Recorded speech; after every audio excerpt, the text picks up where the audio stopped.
One, two, three, let's go! Assalamualaikum warahmatullahi wabarakatuh. Saya Ajeng akan menjelaskan tentang indera pendengaran dan indera proprioceptif. Yang pertama itu ada indera pendengaran. Indera pendengaran itu stimulusnya suara kan. Suara itu berasal dari benda yang bergerak, kemudian bergetar, menimbulkan getaran, lalu menimbulkan suara. Nah, suara itu masuk lewat telinga. Indera pendengaran itu telinga kan. Telinga itu ada 3 bagian, telinga luar, telinga tengah, sama telinga dalam. Kalau telinga luar itu namanya pina. Jadi prosesnya itu suara dikumpulkan sama pina, terus masuk ke telinga tengah, ke eardrum atau gendang telinga, terus masuk ke tulang. 3 tulang itu tadi apa? 3 tulang, yaitu tulang MLS, yaitu martil, landasan, dan sanggurdi. Terus masuk ke koklea, terus masuk ke basilar membran. Habis itu ada hair cell itu sel reseptornya, baru ke otak.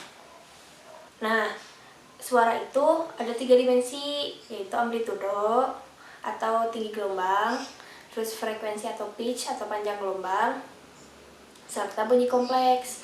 Kalau amplitudo itu tinggi gelombang, jadi seberapa besar suara yang diterima. Jadi semakin tinggi gelombang, semakin tinggi suara yang akan didengar. Semakin rendah gelombang atau semakin pendek, semakin kecil juga suara yang didengar. Amplitudo itu disebut juga loudness atau keras, ya, seberapa keras suara masuk ke telinga. Terus ada frekuensi. Frekuensi itu panjang gelombang atau jumlah panjang gelombang yang diterima. Jadi satuannya itu hertz. Kalau tadi amplitudo satuannya desibel, kalau frekuensi ini hertz. Jadi manusia itu cuma bisa mendengar dari 20 sampai 20.000 hertz. Lebih dari itu gak bisa. Lebih atau kurang dari itu gak bisa. Nah, itu jumlah. Jadi semakin banyak gelombangnya, semakin rapat dan semakin tinggi frekuensinya. Bunyi kompleks itu menyatakan kalau kita tuh manusia atau makhluk hidup. Manusia itu nggak pernah dengar nada murni atau pure tone.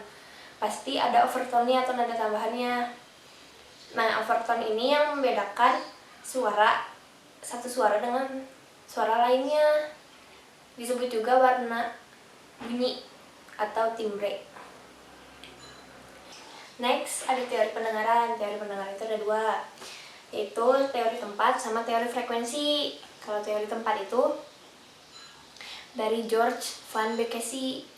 Si George Van Bekesi ini tuh bilang kalau misalnya suara udah sampai ke membran basilar tadi, pasti terdengar suara apapun di frekuensi berapapun.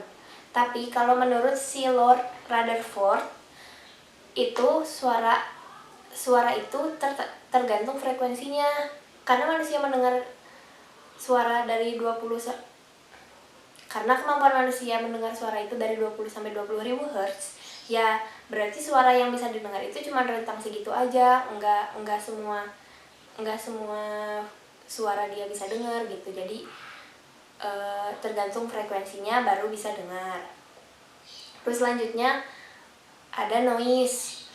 Noise itu suara yang mengganggu, seperti suara ayam tadi.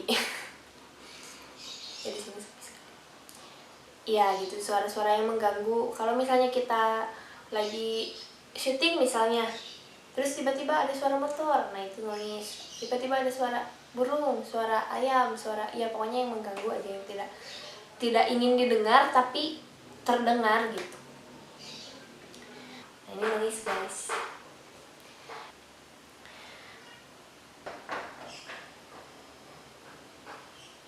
Selanjutnya ada gangguan pendengaran. Gangguan pendengaran itu ada 2, ada conduction deafness sama nerve deafness. Kalau conduction deafness, kerusakannya itu terjadi di telinga luar dan telinga tengah. Sedangkan kalau nerve deafness terjadinya di telinga dalam.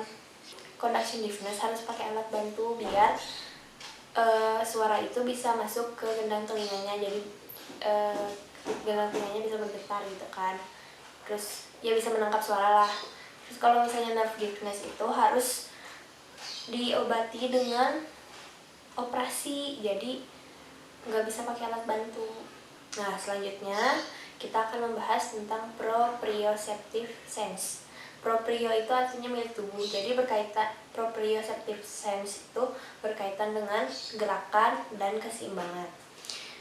Jadi proprioceptive itu ada dua, indera kinestetis atau indera gerak, dan indera vestibular atau indera keseimbangan.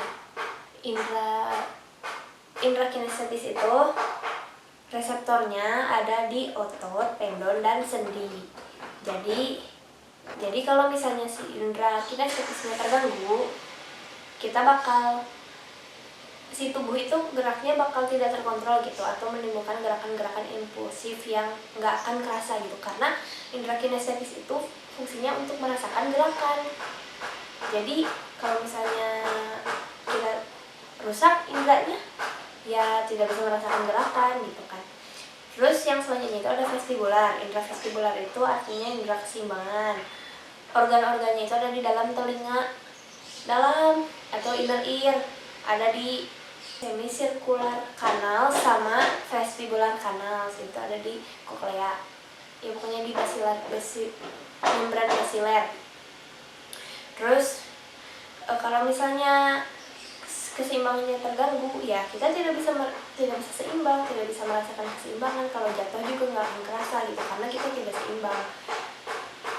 Profesi-profesi yang harus memanfaatkan keseimbangan dan kinestetis itu biasanya atlet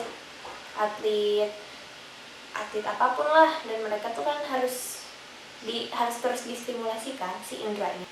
Terus pilot kalau misalnya indera vestibularnya nggak berfungsi atau mengalami kerusakan, kan nggak bakal terasa itu pesawatnya oleng gitu kan.